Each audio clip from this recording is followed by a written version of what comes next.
अस्सलाम वालेकुम। अबरार रशीद आपकी खिदमत में एक मरतबा फिर हाजिर है और आपसे रिक्वेस्ट कि अगर अभी तक आपने चैनल को सब्सक्राइब नहीं किया तो इसे सब्सक्राइब कर लें और जो बेल आइकन या घंटी का बटन है उसको ज़रूर क्लिक कर दें। आपका बहुत बहुत शुक्रिया। अब जो यूएई के लिए पाकिस्तान, इंडिया, बांग्लादेश, श्रीलंका, नेपाल, अफगानिस्तान वगैरह से जो फ्लाइट्स का सिलसिला है उससे तो आप मुकम्मल तौर पर आगाह हैं कि जब तक पाकिस्तान से पीसीआर रैपिड टेस्ट की सहूलत इस्तेमाल करते हुए लोग जब तक इस्तेमाल नहीं करते यूएई नहीं जा सकते। अब मेरी तरह बहुत से लोग इस बात पर न सिर्फ हैरान हैं बल्कि परेशान हैं कि यूएई बुनियादी तौर पर एक मुल्क है जिस मुल्क की 7 रियासतें हैं, उसका दारुल हुकूमत ज़ाहिर है अबू धाबी में है। लेकिन हम अगर ये कहें कि एक मुल्क में 2 कवानीन इस वक्त चल रहे हैं, किसी हद तक तो 3 हैं, लेकिन मैं इस वक्त 2 कवानीन की बात करूंगा। बज़ाहिर ऐसे लगता है कि इस वक्त यूएई के अंदर 2 ममालिक कायम हैं। एक का नाम अबू धाबी है, दूसरे का नाम दुबई है। अब देखने में अगर उनका जो हुकूमती स्ट्रक्चर है उसको आप देखें, ये जो मैं चीज़ जिसकी मैं वजाहत कर रहा हूँ ये आपके भले के लिए और आपकी समझ के लिए कि अगर हम इसका जो हुकूमती स्ट्रक्चर है उसको हम देखें तो जो सदर हैं वो शेख खलीफा, उनका ताल्लुक अबू धाबी से है, और जो वज़ीर आज़म हैं शेख मोहम्मद बिन राशिद जो कि नायब सदर भी हैं यूएई के और यूएई के वज़ीर आज़म हैं, उनका ताल्लुक है दुबई से, वो दुबई के हुक्मरान हैं। जो डिप्टी सुप्रीम कमांडर हैं वहाँ की अफवाज के, मुसल्लह अफवाज के, वो मोहम्मद बिन जायद हैं और वो अबू धाबी के क्राउन प्रिंस या वली अहद भी हैं। अब दोनों रियासतों में एक कश्मकश है। मैं समझता हूँ कि कश्मकश किसी हद तक दुरुस्त लफ्ज़ है इस चीज़ को एक्सप्लेन करने के लिए। वो कैसे कि आप देखें कि अबू धाबी का जिसके पास वीज़ा है और आईसीए की अप्रूवल है वो शख्स दुबई एयरपोर्ट पर लैंड नहीं कर सकता, और जिस शख्स के पास दुबई का वीज़ा है और GDRFA की अप्रूवल है वो शख्स अबू धाबी लैंड नहीं कर सकता। अलबत्ता दुबई लैंड करके वहाँ से बाय रोड वो अबू धाबी जा सकता है। इसी तरह अबू धाबी का जिसके पास वीज़ा है वो अबू धाबी लैंड करके वहाँ से बाय रोड दुबई या शारजा जा सकता है, लेकिन वो एयरपोर्ट पर लैंड नहीं कर सकते। अब बहुत से लोग समझ रहे होंगे शायद दोनों ममालिक में कोई आपस में कोई खुदा न खास्ता कोई रंजिश है, कोई दुश्मनी है। मेरा ज़ाती ख्याल है उसकी एक ही वजह है। उसकी एक वजह यह है, 2 वजूहात हो सकती हैं लेकिन बुनियादी वजह एक है। वो ये कि अबू धाबी में जो फ्लाइट्स दुनिया के मुख्तलिफ ममालिक से आती जाती हैं, चाहे वो विजिटर्स हों, रेजिडेंट्स हों, इमाराती शहरी हों, वो फ्लाइट्स जो हैं वो ज़्यादातर इत्तेहाद एयरवेज की हैं जो यूएई की एयरलाइन है। और अब बताया ये गया है कि 10 अगस्त से एयर अरेबिया भी अबू धाबी से पाकिस्तान के लिए फ़्लाइट शुरू कर देगी। तो आप ये समझ लें कि बुनियादी तौर पर इत्तेहाद एयरवेज है। अब अगर आपने अबू धाबी जाना है तो अगर यूएई की एयरलाइन इस्तेमाल करेंगे तो इत्तेहाद एयरवेज, अगर आपने दुबई जाना है तो आप फ्लाई दुबई या एमिरेट्स इस्तेमाल करेंगे। तो ये एक दूसरे के पैसेंजर्स नहीं तोड़ना चाहते, एक वजह तो ये हो सकती है। और दूसरी वजह ये है कि आईसीए की अप्रूवल और GDRFA की अप्रूवल, ये थोड़े बहुत इन्होंने आपस में एक इंडिपेंडेंस कह लें, आज़ादी कह लें कि ये खुद मुख्तारी है कि जिन लोगों को दुबई वीज़ा जारी करता है, दुबई में ज़्यादातर इलाके जो हैं वो अब फ्री जोन या फ्री होल्ड है, वो लोग GDRFA की अप्रूवल हासिल करके वहाँ पर जा सकते हैं।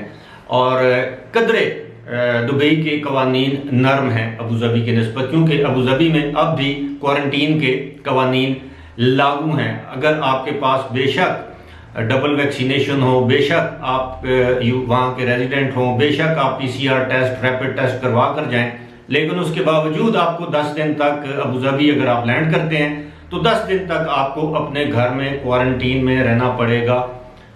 और दूसरी जानब हम देखते हैं कि दुबई में इस तरह की कोई सूरत हाल नहीं है। वहाँ पर हाँ, अगर वहाँ पर आपका जो टेस्ट है वो पॉजिटिव आ जाता है लैंडिंग के बाद, तो फिर आपको क्वारंटीन में रहना पड़ेगा।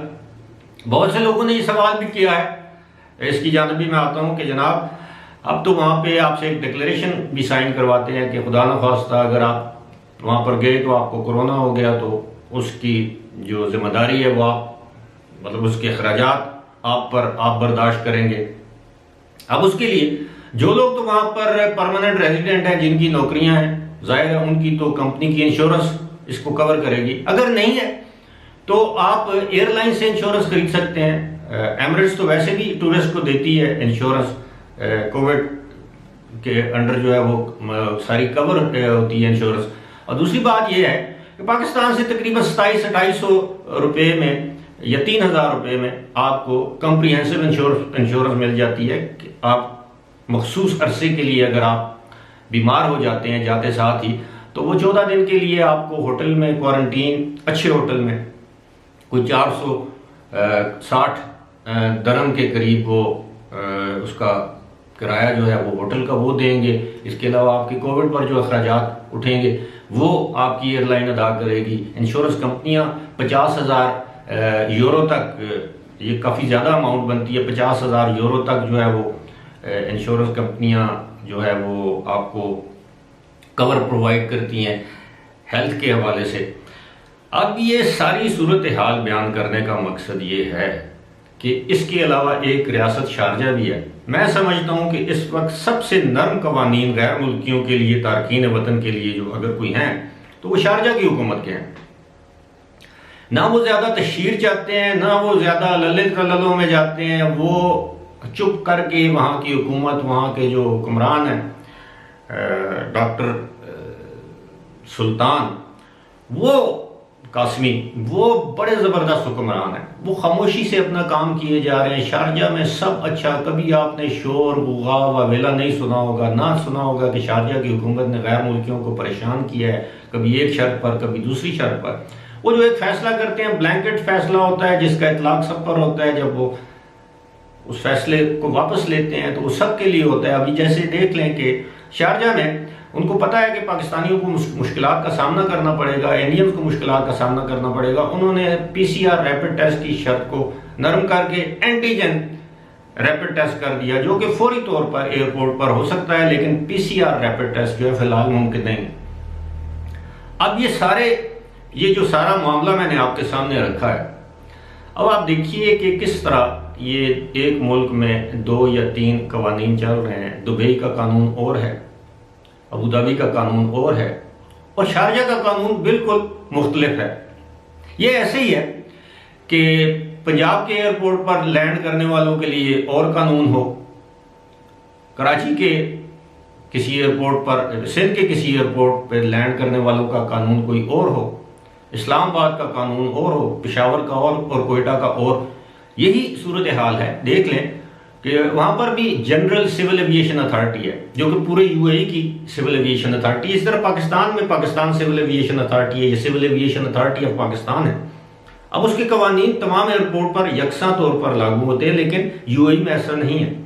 वहाँ पर दुबई की अलग सिविल एविएशन अथॉरिटी है, एक जनरल सिविल एविएशन अथॉरिटी है जो पूरे मुल्क के लिए है, लेकिन दुबई की सिविल एविएशन अथॉरिटी के अपने रूल्स और कवानीन हैं। सबसे बड़ा मसला ये है कि इस वक्त उन्हों से मुराद UAE की गवर्नमेंट ने एक ब्लैंकेट पॉलिसी ऐसी अपना रखी है जिसके तहत गैर मुल्कियों की, यानी वहाँ पर काम करने वाले रेजिडेंट गैर मुल्कियों की मुश्किलात में कमी होने के बजाय दिन ब दिन इजाफा देखने में आ रहा है। अब लोग तीसरे ममालिक से जाने की सोच रहे हैं, कुछ चले गए हैं, कुछ जा रहे हैं, कुछ वहाँ पर क्वारंटीन में है। ज़ाहिर है इजाफी अखराजात हैं, इजाफी वक्त दरकार होता है, तकलीफ़ें होती हैं, मुश्किलात होती हैं। तो उम्मीद है वहाँ की हुकूमत ये सोचेगी कि या तो कानून रखें सबके लिए यकसा, पिक एंड चूज़ ना करें।